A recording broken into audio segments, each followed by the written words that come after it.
Sign the house over to me, Dad, or I'll have you declared mentally unfit.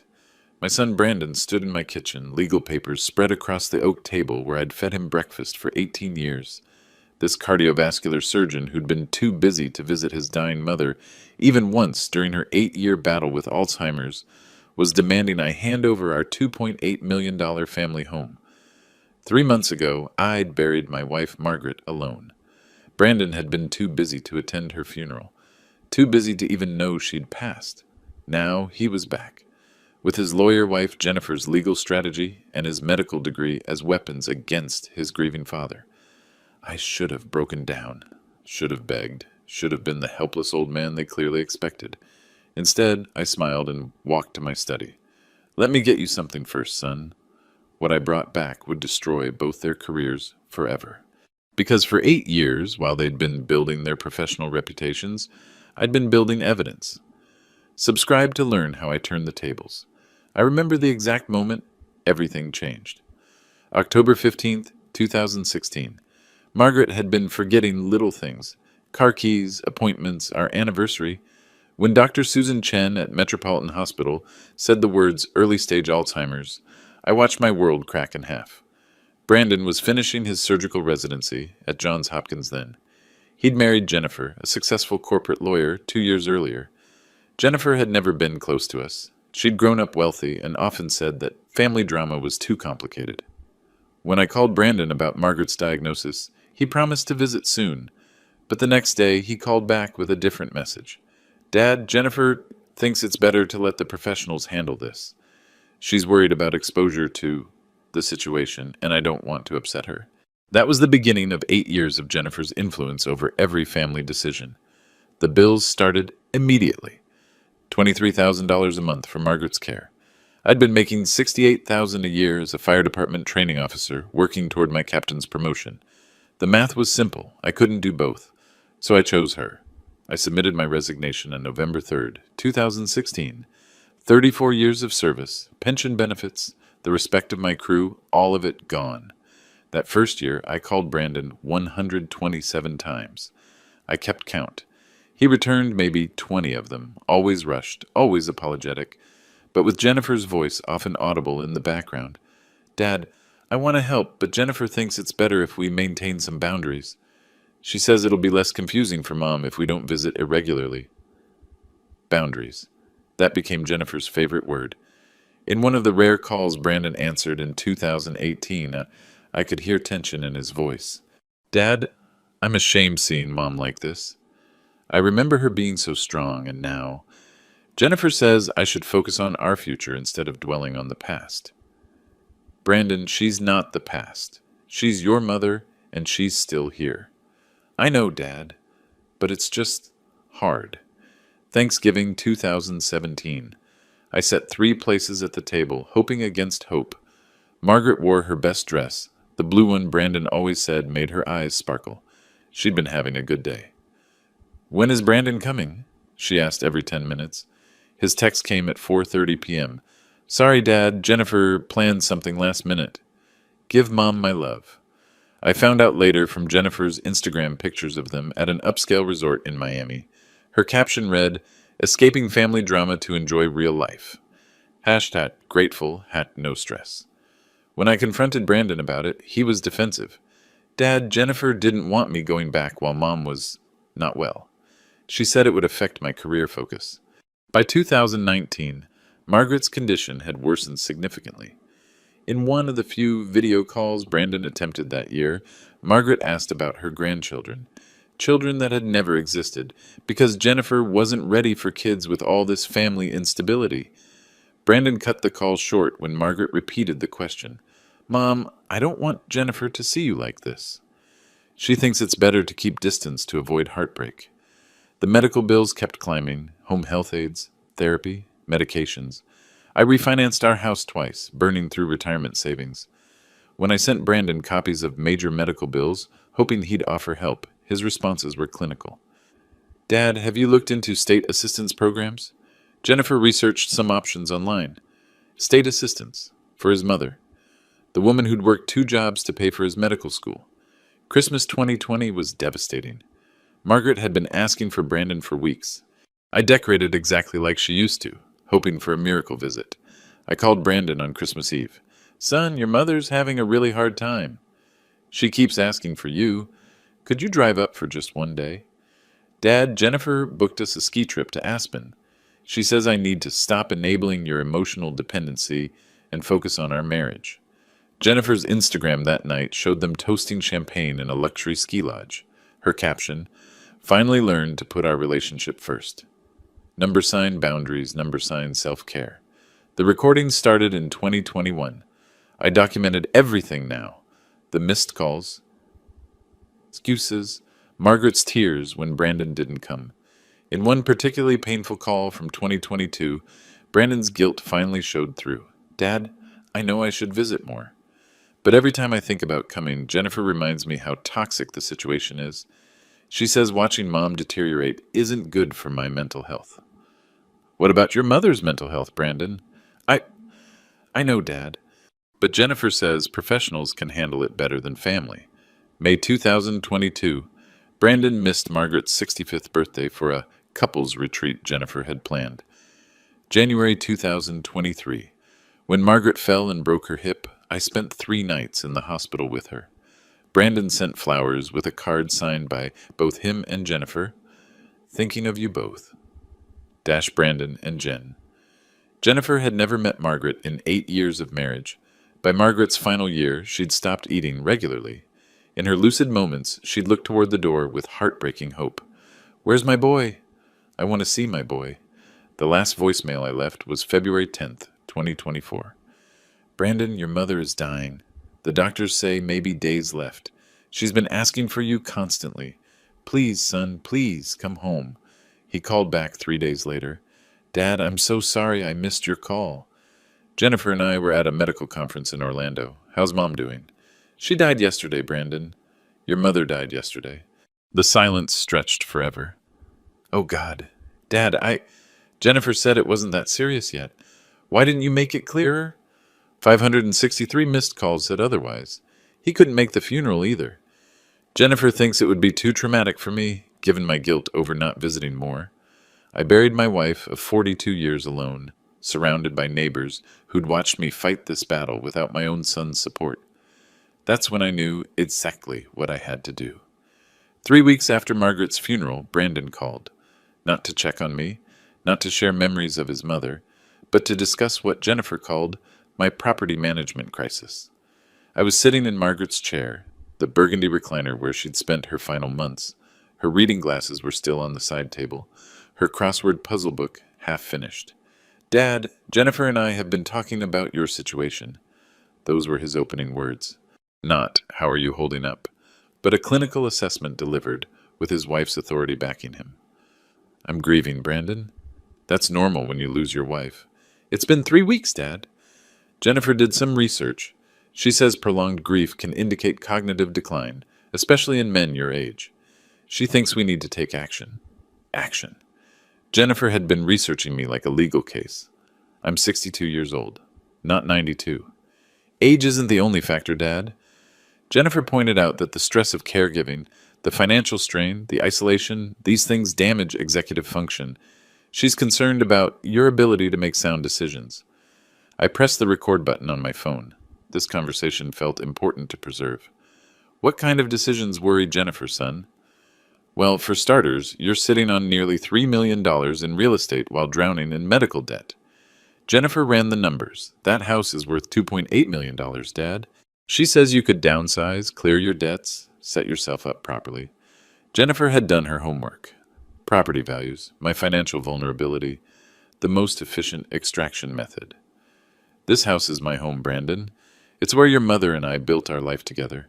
And that's exactly the kind of emotional thinking that concerns Jennifer. You're not being rational, Dad. You're letting sentiment override financial logic. Sentiment. Jennifer was calling my love for Margaret sentiment, and Brandon was parroting her words.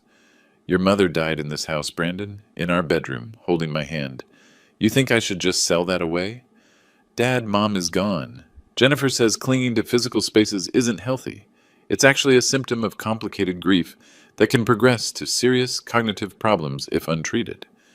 Every word sounded rehearsed, like Jennifer had coached him through this conversation. Are you saying I'm mentally incompetent? I'm saying Jennifer thinks you're showing signs of impaired judgment, and as a doctor, I have to agree.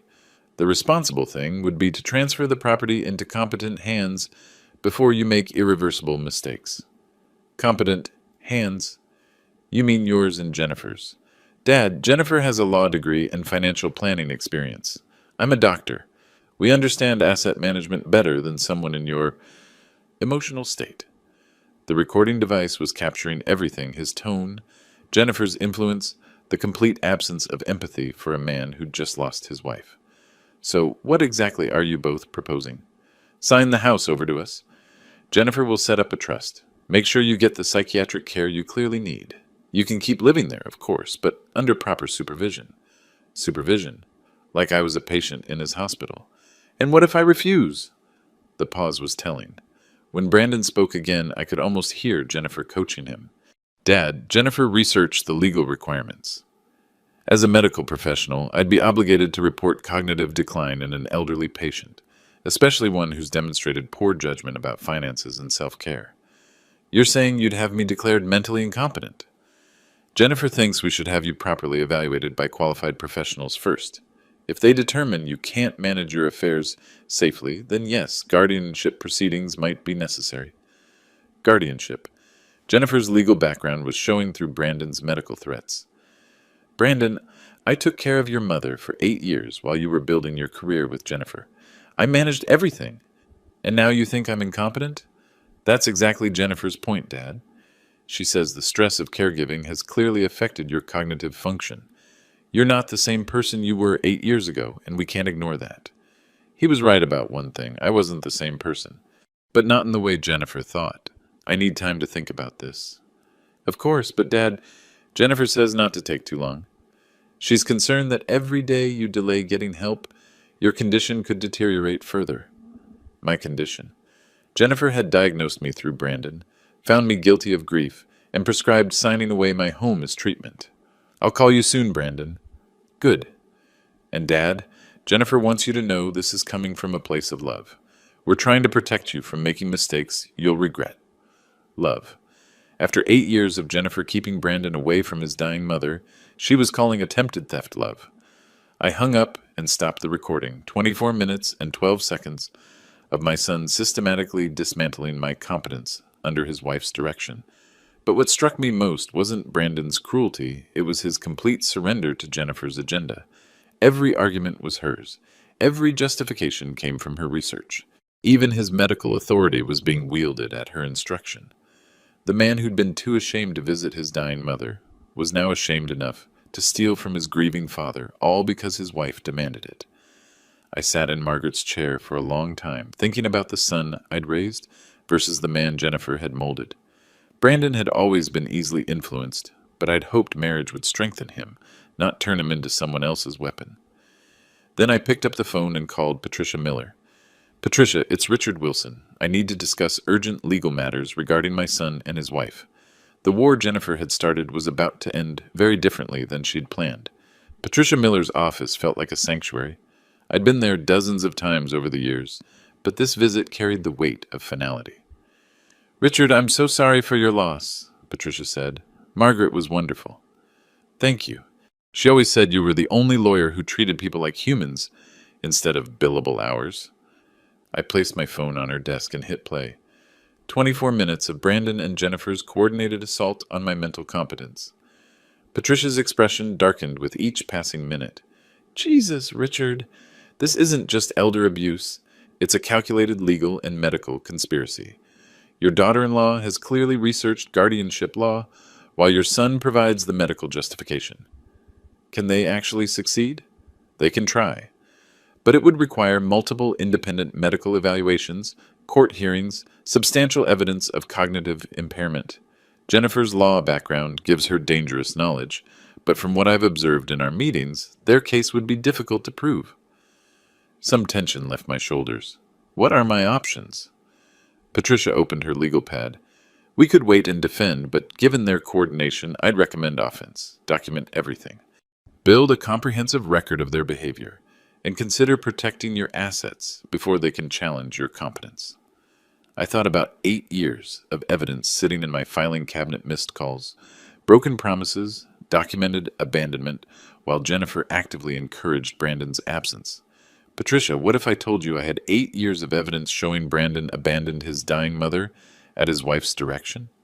Phone records, recordings, financial documents proving I handled everything alone while Jennifer kept him away? Her pen stopped moving. That would be devastating to their credibility. Elder abandonment orchestrated by a lawyer spouse using a doctor husband as the instrument? That's career-ending territory. And what if I wanted to sell the house? Completely, you're right. Though if you're considering what I think you're considering, I'd been mulling this since Margaret's funeral. Our empty house felt like a mausoleum, but more importantly, I'd realized something. Brandon was right about one thing. I wasn't the same person I'd been 8 years ago. I was stronger, and I was done being manipulated. I want to sell the house, Patricia. To the Alzheimer's Research Foundation. Margaret always said if her suffering could help other families, it would give her illness meaning. Patricia's eyes widened. Richard, that's a $2.8 million donation. Are you certain? I've never been more certain of anything. And Brandon and Jennifer? I smiled grimly. They can find out with everyone else. We spent 2 hours working through details. The house would transfer to the Alzheimer's Research Foundation at fair market value, funding a new research wing in Margaret's name. I'd retain residence rights for 1 year while determining next steps. There's one more thing, I said as we finished paperwork. I want Brandon and Jennifer to learn about this sale in a very specific way. And I explained my plan.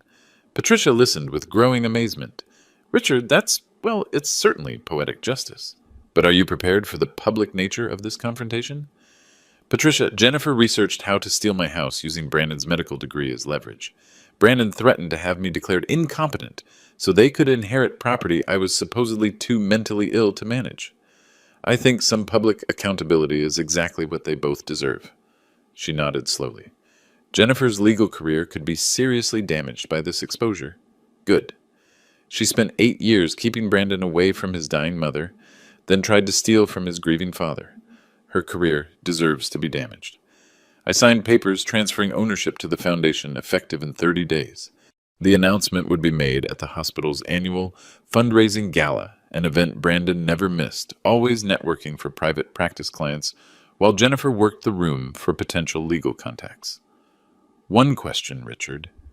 Are you prepared for the possibility that this destroys your relationship with Brandon permanently? I considered that. Patricia, my relationship with Brandon was destroyed 8 years ago when he chose Jennifer's comfort over his mother's love. I'm just making that destruction official. Driving home, I felt something I hadn't experienced in months. Clarity. Margaret would have supported this decision completely. She'd always believed in fighting for what was right, especially when it was difficult. That evening, I began organizing 8 years of evidence phone records, medical bills, recordings of Brandon's excuses and Jennifer's influence. Every missed call, every broken promise, every Instagram post showing their luxury lifestyle while Margaret suffered. The hunter was about to become the hunted, and Jennifer's legal expertise was about to work against her in ways she'd never anticipated.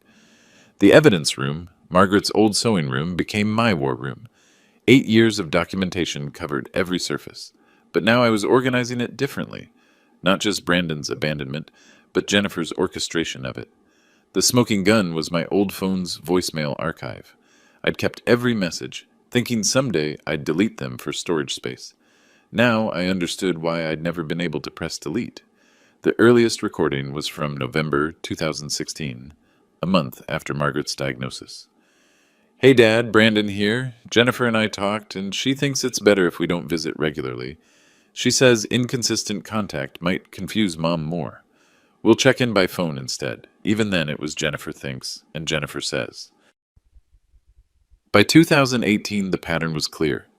Every excuse came filtered through Jennifer's research or concerns. I spent 3 days creating a timeline, Brandon's words on one side, Jennifer's Instagram posts on the other. Christmas 2019. Brandon's voicemail said, Jennifer planned a wellness retreat for my mental health. She's worried about my depression over Mom's condition. Jennifer's Instagram that same day. Sometimes you have to choose your happiness over family drama. Hashtag self-care, hashtag boundaries work. The hospital visitor logs were devastating when cross-referenced with Jennifer's social media activity. During Margaret's 6 hospitalizations, Jennifer posted 47 times from restaurants, spas, and social events, always with Brandon, always during his mother's medical crises. But I needed to understand their vulnerabilities beyond just family abandonment. So I researched them the way they'd researched me. Jennifer worked at Morrison, Blake and Associates, a prestigious firm handling corporate law and estate planning. Her LinkedIn showed recent promotions and high-profile clients. Her Instagram revealed expensive tastes, designer clothes, luxury vacations, exclusive restaurants. More importantly, her law firm's website emphasized family values and ethical excellence. Several recent posts highlighted their pro bono work with elder care advocacy. Brandon's hospital profiles emphasized his compassionate patient care and family-centered approach to medicine. His department had recently launched a caregiver support initiative for families dealing with chronic illness. The irony was suffocating. I started making strategic phone calls, first to Dr. Susan Chen, Margaret's neurologist. Mr. Wilson, I've been thinking about you since Margaret's passing. How are you managing? Dr. Chen, I need to ask you about something delicate. It involves Brandon and his wife Jennifer. I explained their coordinated threats, their plans to have me declared incompetent. Dr. Chen listened without interruption. Mr. Wilson, in 8 years of treating your wife, I met Brandon exactly once at the initial consultation.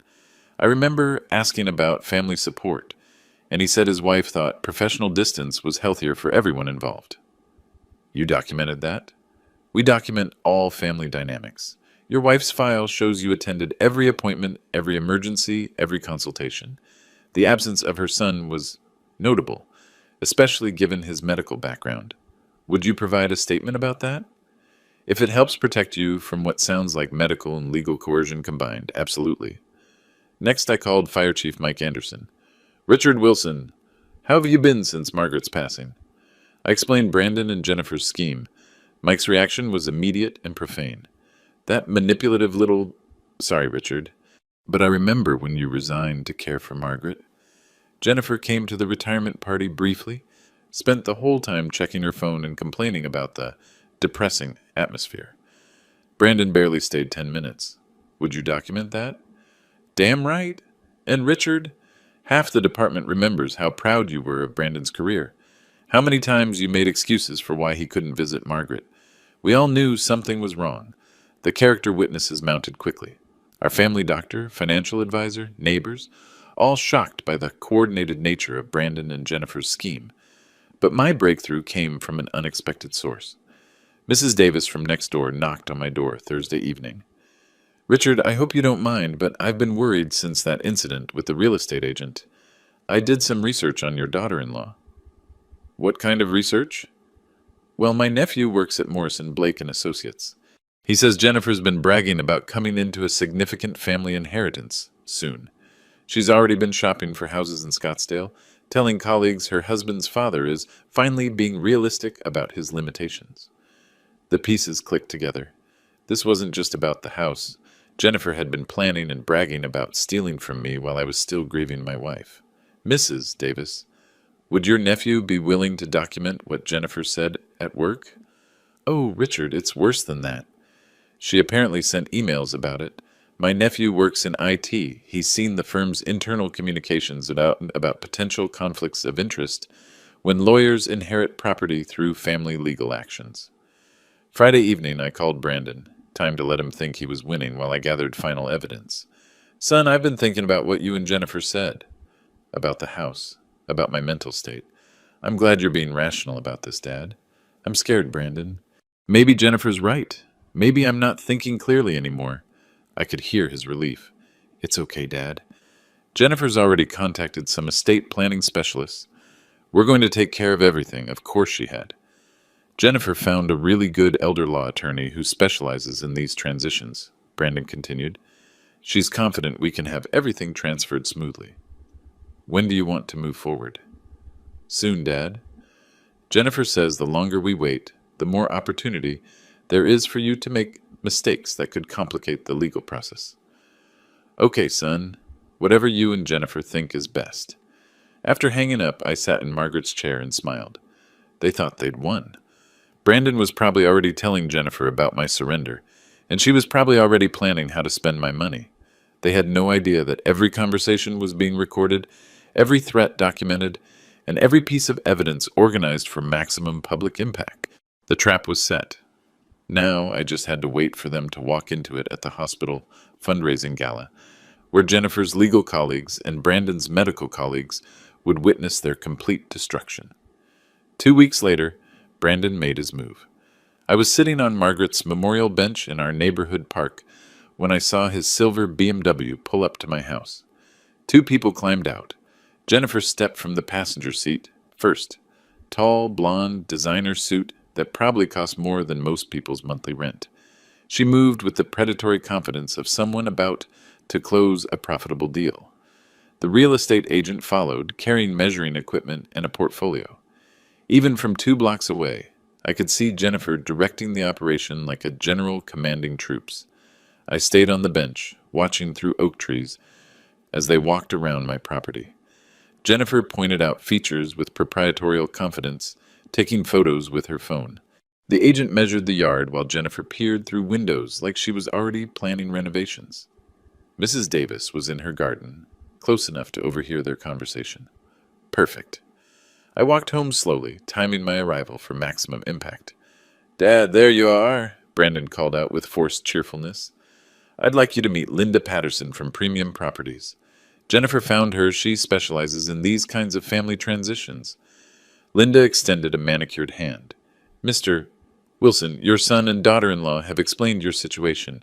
I'm very sorry for your loss." My situation. Jennifer had briefed her thoroughly, painted the picture of an incompetent old man whose family was heroically rescuing him from his own poor judgment. "Thank you," I said quietly. "Though I'm confused about why you're here." Jennifer stepped forward smoothly. "Richard, we discussed this with Brandon. The house sale, remember? I researched several agents, and Linda has excellent reviews for handling estate transitions."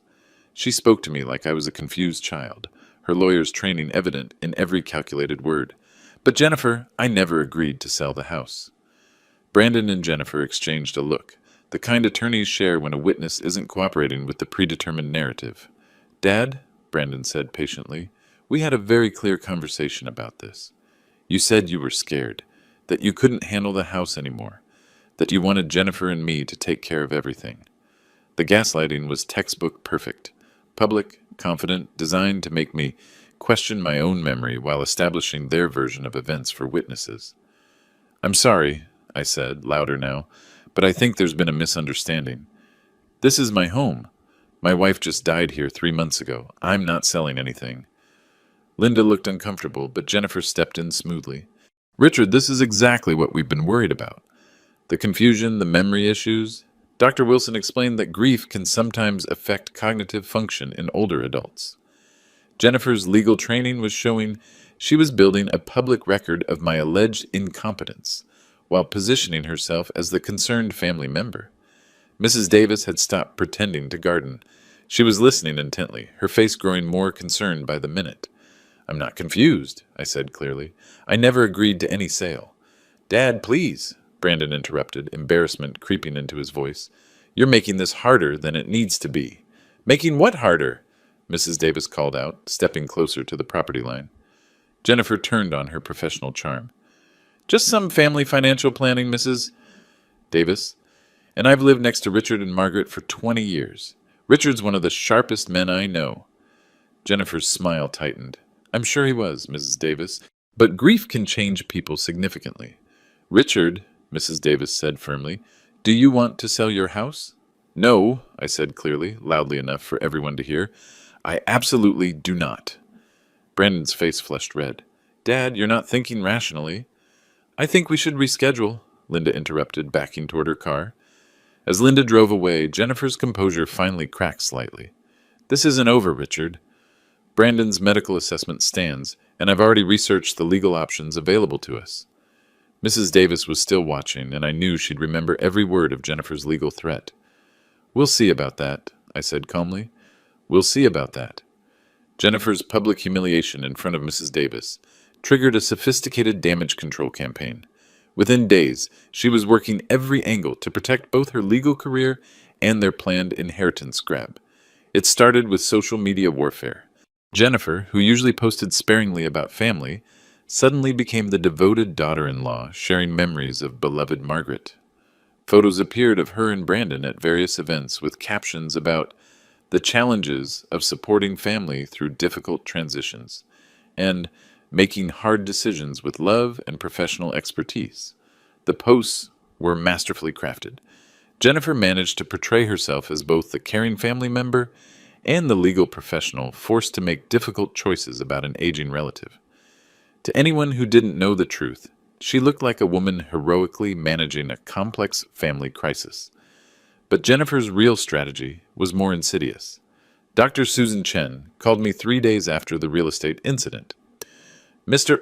Wilson, I've been seeing concerning activity in professional forums. Your daughter-in-law has been posting in legal groups about medical legal coordination in elder care cases. What do you mean?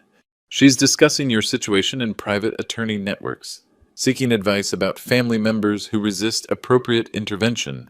She's building a legal coalition while Brandon builds a medical one. My blood ran cold.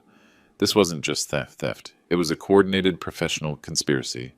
Dr. Chen, is that ethical? For Jennifer, it's legally questionable. For Brandon, it crosses multiple medical ethics boundaries. He's discussing a family member's mental health in professional forums without consent. That evening, Mrs. Davis knocked on my door with disturbing news. Richard, my nephew at Morrison, Blake and Associates, says Jennifer's been quite busy. She's apparently consulted with 3 different elder law specialists and has been telling colleagues that her father-in-law's competency case will be an interesting learning experience. Learning experience? She's treating your situation like a case study, Richard. My nephew says she's been researching guardianship law extensively and has already identified 2 physicians willing to evaluate you for cognitive decline. The trap was closing faster than I'd anticipated. Jennifer wasn't just planning to steal my house, she was turning it into a career advancement opportunity. Patricia Miller called that same evening. Richard, the legal community is small. Word is spreading that Jennifer Wilson is shopping around for attorneys willing to pursue an aggressive guardianship case. She's apparently promised it will be straightforward because she has his medical backing from her husband. How much time do I have? If Jennifer files a petition, the preliminary evaluation process could begin immediately. And she's smart. She's building a paper trail of your alleged incompetence while positioning herself as the reluctant but responsible family member. I spent the next morning making strategic calls. First to Helen Rodriguez, our financial advisor. Helen, I need a favor. Can you arrange a press conference for a major charitable donation? Richard, what are you planning? A $2.8 million donation to Alzheimer's research, in Margaret's name. I want maximum publicity, media coverage, hospital administration present. That's incredible, Richard. When? Next Friday, the hospital's monthly board meeting. I want it announced in front of the entire medical staff and any legal community members who might be present. My second call was to Mike Anderson. Mike, I need you to spread word through the first responder community. Richard Wilson is making a major announcement next Friday at Metropolitan Hospital. Anyone who knew Margaret should attend. Word spread through the hospital like wildfire. A $2.8 million donation was major news, especially from a retired firefighter. The development office arranged press coverage and VIP attendance. Jennifer found out Tuesday morning when a colleague at Morrison, Blake and Associates, mentioned seeing the hospital's press release about a major donor announcement. Brandon called me that afternoon, panic barely concealed in his voice. Dad, Jennifer saw something about an announcement at the hospital. Something involving Mom's name? That's right, son. I thought it was time to honor your mother properly. What kind of announcement? You'll find out Friday. I hope you and Jennifer can both attend. The entire cardiac surgery department has been invited, along with several legal professionals from the community. The silence stretched for 40 seconds. Dad, please tell me you're not making major financial decisions without consulting Jennifer and me first. Why would I need to consult you, Brandon? Jennifer said I was mentally incompetent. Remember? Another long pause. Dad, we need to talk before Friday. Jennifer thinks ...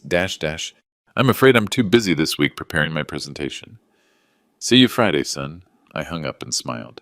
Jennifer's legal expertise was about to work against her in ways she'd never anticipated. Her professional network would witness her complete destruction, along with Brandon's medical colleagues. The hunter had become the hunted, and Jennifer was finally beginning to understand that she wasn't dealing with a confused old man anymore. She was dealing with someone who'd been building a case against her for 8 years. Thursday night, the evening before my announcement, I sat in Margaret's chair one final time, surrounded by 8 years of evidence. Tomorrow would destroy both Brandon's medical career and Jennifer's legal reputation, but tonight belonged to the careful accounting of their coordinated betrayal. The manila folders were labeled by year, each documenting another layer of Jennifer's orchestrated abandonment campaign. I opened 2016, first the year everything began. 127 missed calls from me to Brandon. I'd counted them twice, then had Patricia's assistant verify from phone company records. His return call rate, 18%, and only when Jennifer wasn't directing his responses. The voicemails told the real story. November 2016. Dad, Jennifer researched Alzheimer's care, and she thinks family visits during early stages can actually increase confusion. We should let the professionals handle it. December 2016. Dad, Jennifer's concerned about my emotional health. She says watching Mom deteriorate isn't good for my career focus. Jennifer's influence was documented from day one. Medical bills from 2016 totaled $127,000. Brandon and Jennifer's financial contribution, $0. I moved to 2017 cross-referencing Brandon's excuses with Jennifer's social media activity. Thanksgiving week, Brandon's voicemail claimed Jennifer planned a wellness retreat for my mental health. Jennifer's Instagram from that same trip. Sometimes you have to choose happiness over family drama. #boundaries. Work. #self-care. 43 photos from their wellness retreat, while Margaret spent Thanksgiving asking why her son wouldn't come home. 2018 brought Margaret's first major hospitalization for pneumonia, 6 days in ICU while she fought for her life. The visitor logs showed my name 43 times. Our home health aide visited 7 times.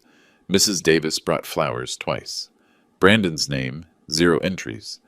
But Jennifer's Instagram showed their location throughout Margaret's crisis wine tastings in Napa Valley while his mother was on a ventilator.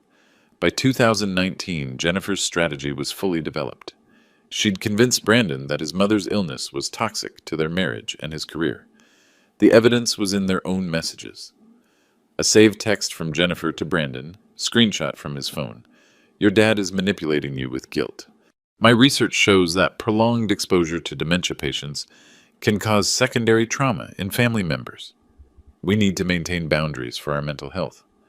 Brandon's response, you're right. I'll tell Dad we can't visit as much. Jennifer's reply, not can't visit as much. We need complete space until she's stabilized. I've talked to other lawyer wives who've dealt with similar situations. She'd researched abandonment strategies like a legal brief. 2020 and 2021 showed the pattern perfected. Every holiday excuse came filtered through Jennifer's professional recommendations. Christmas 2020. Brandon claimed Jennifer's therapist recommended avoiding family trauma during the holidays. Jennifer's Instagram that Christmas. Learned to prioritize our relationship over family drama. Best decision ever. Couples goals, #boundaries save marriages. The financial devastation was staggering. $563,000 in total medical expenses over those years, all while Jennifer posted about designer purchases and luxury vacations funded by Brandon's surgical income. But the cruelest evidence was Jennifer's manipulation of Brandon's guilt. In a recorded phone call from 2022, Brandon finally admitted the truth. Dad, I want to visit Mom, but Jennifer says it's not healthy for me. She researched caregiver burnout and thinks I'm showing symptoms just from the phone calls. She made me promise to prioritize our marriage. Brandon, you haven't visited your mother in 6 years. I know, Dad, but Jennifer says that proves I'm making the right choice for my mental health. Jennifer had convinced Brandon that abandoning his dying mother was actually therapeutic. The final folder contained the smoking gun, Jennifer's own words captured during a speakerphone conversation in 2023. Brandon had called about Margaret's fall, and I'd heard Jennifer coaching him in the background. Tell him we can't afford to get emotionally involved. Remind him that as a doctor, you need to maintain professional distance even with family. When Brandon hesitated, Jennifer's voice came clearly through the phone. Brandon, we've discussed this. Your mother's condition is deteriorating anyway. Getting attached now will just make it harder when she dies. Think about our future. Our future. While Margaret was broken and scared in a hospital bed, Jennifer was calculating inheritance timelines. I'd compiled 17 character witness statements, documenting my mental competence and Brandon's absence. Dr. Susan Chen's medical notes showed Margaret asking for Brandon during every appointment in her final year. Fire Chief Anderson's statement detailed my 34 years of exemplary service and sound judgment. But the most damning evidence was the recorded threats. 24 minutes of Brandon and Jennifer's coordinated plan to have me declared incompetent so they could steal my house. The moral accounting was complete. 8 years of Jennifer's orchestrated abandonment, documented with legal precision. Tomorrow, her professional colleagues would hear exactly how she'd used her legal knowledge to manipulate her husband into abandoning his dying mother, then tried to steal from his grieving father. Margaret deserved justice. Tomorrow, she would finally get it. Friday morning arrived crisp and clear. I dressed carefully, my best navy suit, the one Margaret had bought me for our 40th anniversary. The irony wasn't lost on me that I was wearing it to defend her memory against our own son and his wife. Metropolitan Hospital's conference room was larger than expected. Helen Rodriguez had outdone herself. Local news cameras lined the back wall. The hospital's entire board sat in front rows, along with department heads and senior medical staff. I spotted Brandon and Jennifer immediately. They sat with the cardiac surgery team, Jennifer's designer suit and confident posture suggesting she expected a routine family donation ceremony. Brandon looked nervous, but Jennifer appeared completely composed, probably viewing this as another networking opportunity. Dr. Michael Thompson, Brandon's department head, sat nearby. Dr. Sarah Chen, the chief of staff, was taking notes. Several attorneys from Morrison, Blake, and Associates had attended, likely Jennifer's colleagues, curious about the family inheritance case she'd been discussing. Helen introduced me warmly, emphasizing my fire department service and extraordinary dedication as a caregiver during his wife's 8-year battle with Alzheimer's. I stepped to the podium and looked out at 43 people, mostly medical and legal professionals who understood both the cost of Alzheimer's and the importance of family support. Thank you all for coming. My name is Richard Wilson. 3 months ago, I lost my wife Margaret to Alzheimer's disease after an 8-year battle. Today, I'm announcing a $2.8 million donation to establish the Margaret Wilson Memorial Research Wing. Applause filled the room.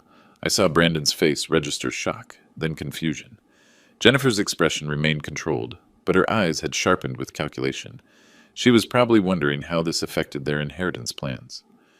This donation represents the sale of our family home, the house where Margaret and I built our life together, where we raised our son Brandon, and where she passed away peacefully in my arms. I gestured toward Brandon. Several colleagues smiled warmly at him, assuming this was a proud family moment. But this donation's about more than research funding. It's about honoring true caregivers, the family members who sacrifice everything for their loved ones, often without recognition or support.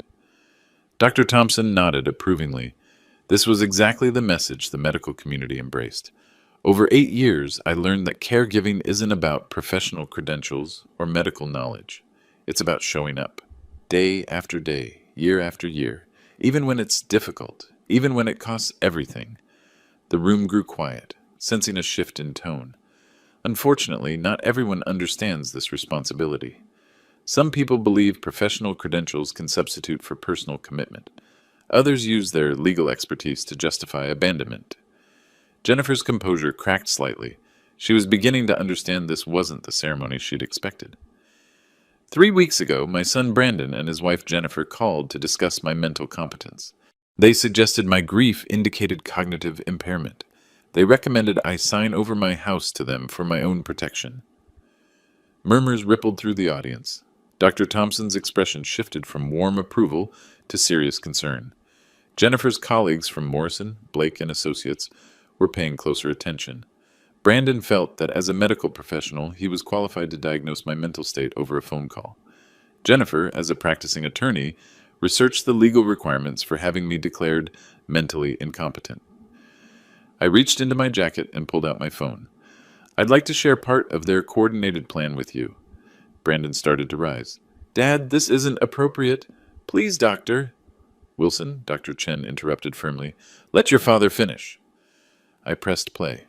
Brandon's voice filled the conference room, clinical and cold, with Jennifer's influence evident in every calculated phrase.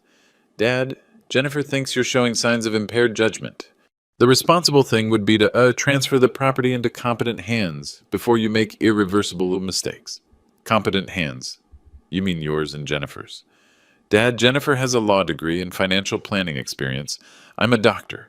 We understand asset management better than someone in your emotional state." Jennifer's voice could be heard coaching in the background. "Tell him about the legal options, Brandon. Remind him about guardianship proceedings." The recording continued for 3 excruciating minutes. Brandon's medical threats, Jennifer's legal strategy, their coordinated plan to steal my house while I grieved my wife. When it ended, the silence was deafening. Jennifer's colleagues were staring at her with undisguised shock. "Now," I continued, "I'd like to provide context for their professional assessment of my competence." I opened my presentation folder. During Margaret's 8-year illness, Brandon called me 563 times. He returned 97 of my calls, a response rate of 17%. However, the real story is in the voicemails he left. I press play again. Brandon's voice from 2017. "Dad, Jennifer researched Alzheimer's care. She thinks family visits during early stages actually increase confusion." Then Jennifer's Instagram post from that same week, displayed on the conference room screen. "Sometimes you have to choose happiness over family drama. Number sign boundaries work." Gasps echoed through the room. Dr. Thompson was writing furiously. "Over 8 years, Margaret was hospitalized 6 times. These hospital visitor logs show I was present for every admission, every procedure, every consultation. They also show that Dr.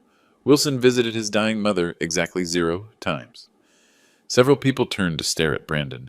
His face was flushed red, but Jennifer remained defiant, her lawyer training keeping her composed under fire. "The financial cost of Margaret's care totaled $563,000. I paid every penny, wild doctor." Wilson and his wife posted about luxury vacations and designer purchases funded by his surgical income. I pulled out Jennifer's social media screenshots. These posts from Mrs. Wilson's Instagram were made during Margaret's most critical episodes. This wine tasting in Napa was posted while Margaret was in ICU with pneumonia. This designer shopping spree was during the weekend she broke her hip. Jennifer's colleagues were now openly staring at her. One was taking notes, probably considering the ethical implications for their firm. But perhaps most telling is how Mrs. Wilson orchestrated this abandonment using her legal expertise. I played another recording, Jennifer's voice coaching Brandon. "Your dad is manipulating you with guilt. My research shows prolonged exposure to dementia. Patients causes secondary trauma. We need complete space until she's stabilized." The room erupted in shocked murmurs. Jennifer shot to her feet. "This is a violation of privacy. Those recordings were made without consent." "Actually, Mrs. Wilson," Patricia Miller's voice came from the back of the room, "in Arizona, single-party consent applies to recording conversations. Your husband consented by participating in the calls." Patricia had arrived as my backup, and Jennifer's face went pale as she recognized the legal trap she'd walked into. "Furthermore," I continued, "Mrs. Wilson spent 8 years convincing my son that abandoning his dying mother was therapeutic, while she researched how to steal from his grieving father." I turned to look directly at both of them. "When Margaret was dying, I left Brandon a voicemail explaining she had days to live. He called back 3 days later to learn she'd already passed. His excuse? Jennifer had convinced him that his mother's death wasn't imminent enough to interrupt their vacation plans." Dr. Chen was staring at Brandon with disgust. "Dr. Wilson, is this accurate?" Brandon's voice was barely a whisper. "Dad, Jennifer thought—" "Doctor Wilson, Dr. Thompson interrupted, standing up. I think we need to discuss your employment status. My office? Now. Jennifer finally lost her composure completely. This is character assassination. Richard is clearly having a mental breakdown and making up stories. Mrs. Wilson, one of her colleagues called out, perhaps you should stop talking. You're making this worse. The attorney from Morrison, Blake and Associates was already on his phone, probably calling their ethics board. I'm finishing now, I said calmly. The Margaret Wilson Memorial Research Wing will open next year, funded by the home where she spent her final years surrounded by people who actually cared about her. Thank you. The applause was scattered and uncertain, but several people approached me afterward with support and condolences. As I headed for the exit, Jennifer cornered me in the hallway, her professional mask finally gone. You've destroyed us both, Richard. Brandon's career, my practice. No, Jennifer. You destroyed yourselves. I just documented it. Brandon appeared beside her, tears in his eyes for the first time in 8 years. Dad, I'm sorry. Jennifer convinced me that staying away was better for everyone, and I was too ashamed to see Mom deteriorating. It's too late for apologies, Brandon. Mrs. Davis was waiting for me in the parking lot, tears streaming down her face. Richard, Margaret would be so proud. You honored her memory and stood up for yourself. For the first time in months, I felt truly at peace. 6 months later, I stood in the Margaret Wilson Memorial Research Wing, watching technicians install the final piece of equipment. The gleaming laboratory stretched across 3,000 square feet, funded entirely by the sale of our family home.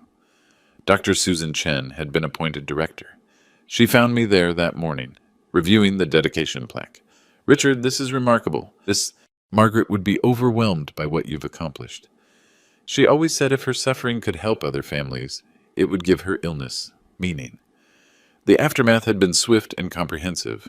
Dr. Michael Thompson suspended Brandon pending a medical board review. The hospital's ethics committee launched a formal investigation into his abandonment of family responsibilities while using medical authority for personal gain. Jennifer's legal career imploded even faster. Morrison, Blake and Associates terminated her partnership after the ethics board opened their investigation. Her professional reputation was destroyed overnight. No law firm wanted an attorney who'd orchestrated elder abandonment and attempted financial elder abuse.